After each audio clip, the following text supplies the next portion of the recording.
my grandma and grandpa Stec, I think of two things. One, when they used to come into church on the weekends, Andy and I knew that we would be treated to one of our most favorite treats at that time. Seems like such a small thing now, but when we were children, it was huge. Grandma and Grandpa would come in and go to Mass, and then they would go to the grocery store.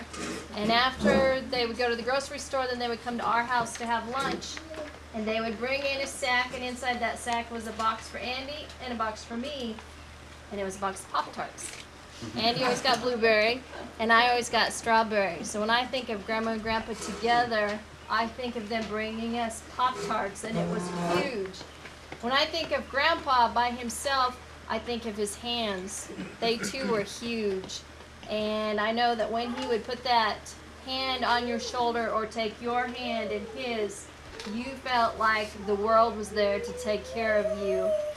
When I think of Grandma, I think of her hands too, and I know we used to lay on the floor and play games with her, and her veins would stick out, like mine are starting to now, as are my mother's. And we would lay there on the floor and play games and just rub our fingers on those veins.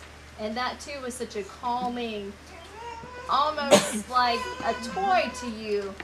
A people of great faith, a people of great love, and certainly role models for all of us to follow.